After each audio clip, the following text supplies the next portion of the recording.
One of the things I love about the stock market is that there is never a dull moment.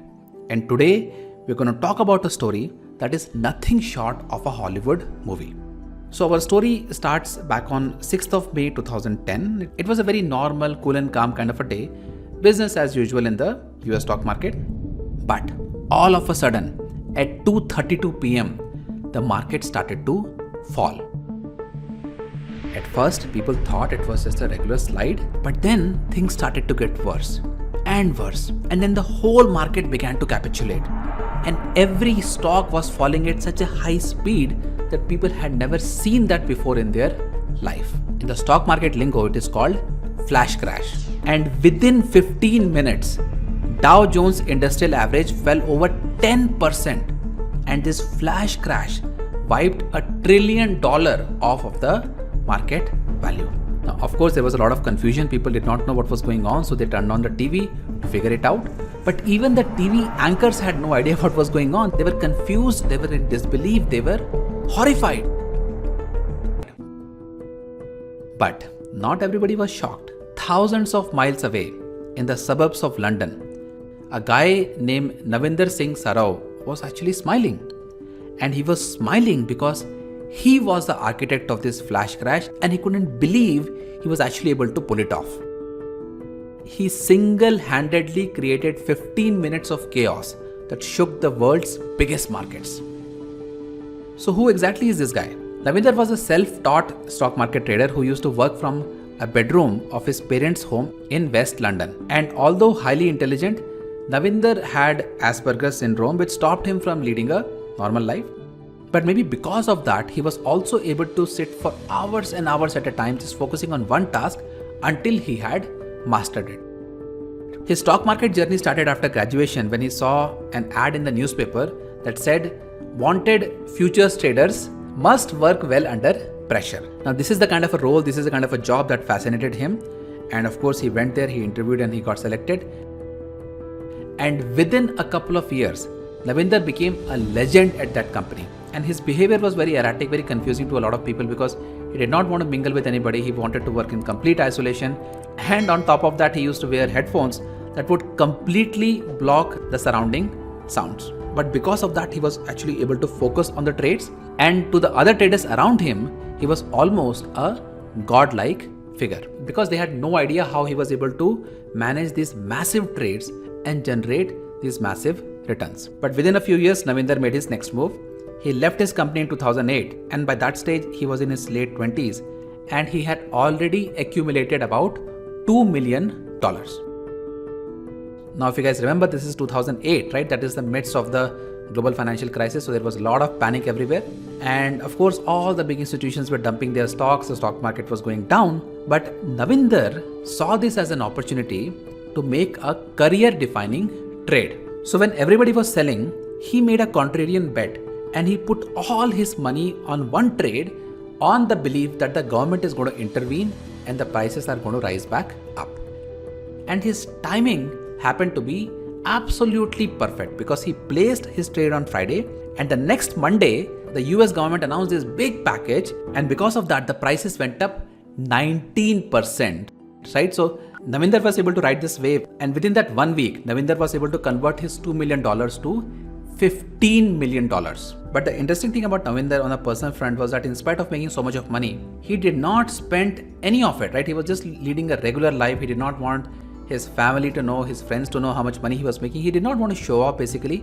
And his whole fascination with the stock market was almost that of a kid who is playing a video game. But then things began to change.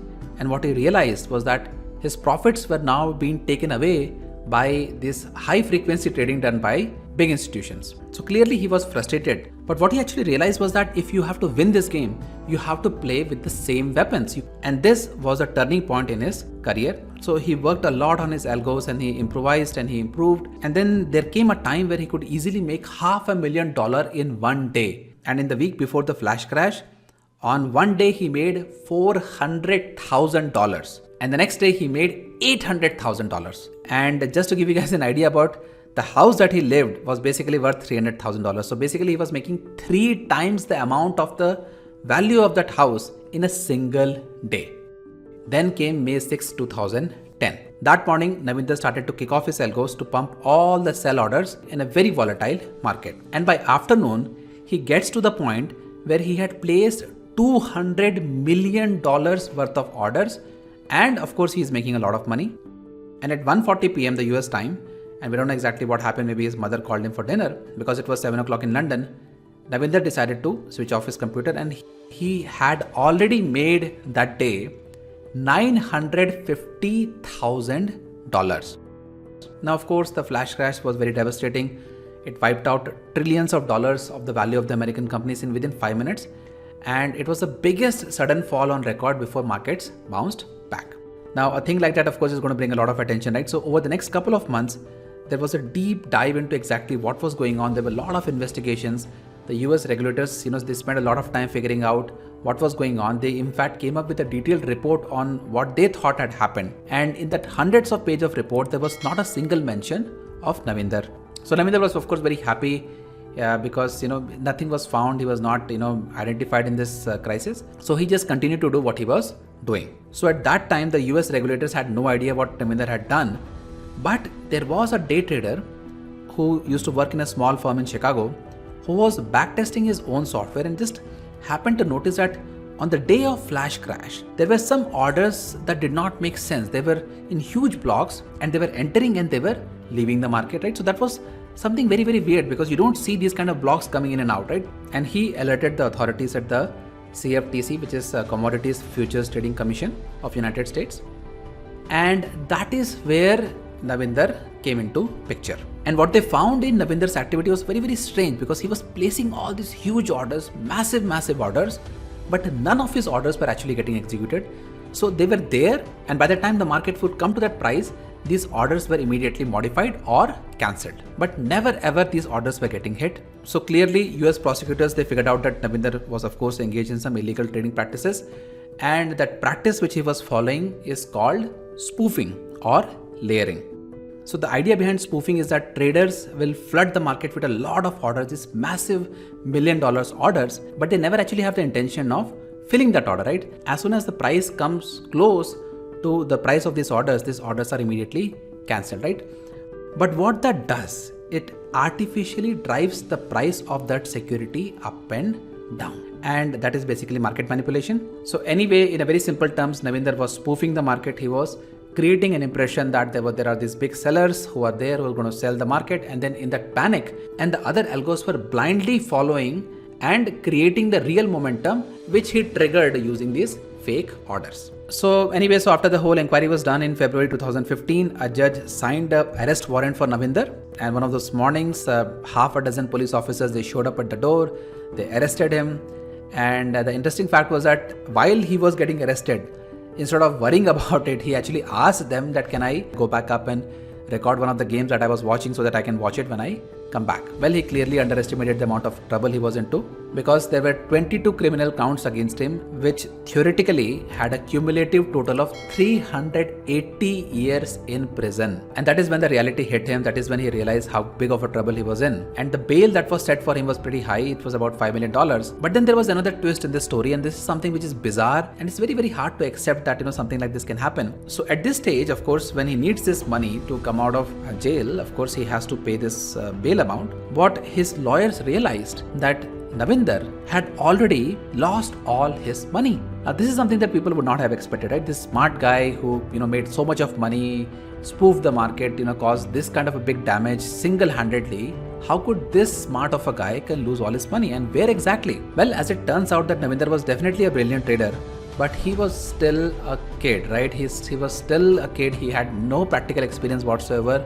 So when people came to know that he had a lot of money, they duped him by making him invest in some ventures that eventually did not pan out, and all his money was basically lost. So of course, he did not have any other option at that time, so he pleaded guilty. But then he changed his approach towards the whole situation and started cooperating with the investigators, and he actually helped them understand how market is being abused by this high frequency trading. And not only that, he actually helped the authorities build very strong case against some very powerful institutions. Now, because of this cooperation and the fact that he had no money at all, so the judge at the end of the day did not give him any prison sentence. He was sent back to home.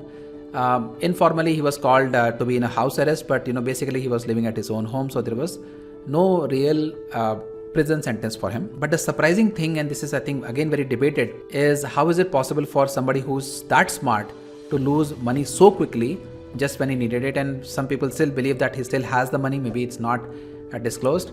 Maybe he's so smart he figured it out how to hide it. We don't know. We probably will never know. Right now, Navinder is still there, living with his parents, leading a normal life. But the biggest takeaway here is not so much about Navinder. It is about how powerful algos have become in the stock market and how easy it is for somebody to manipulate the market just by using some cleverly designed algos. Now, so this is clearly a big risk, and I'm sure after this incident, a lot of exchanges, they have put checks and balances in place. But of course, technology is adapting, technology is changing, and I will not be surprised that if we find ourselves in this situation few years down the line.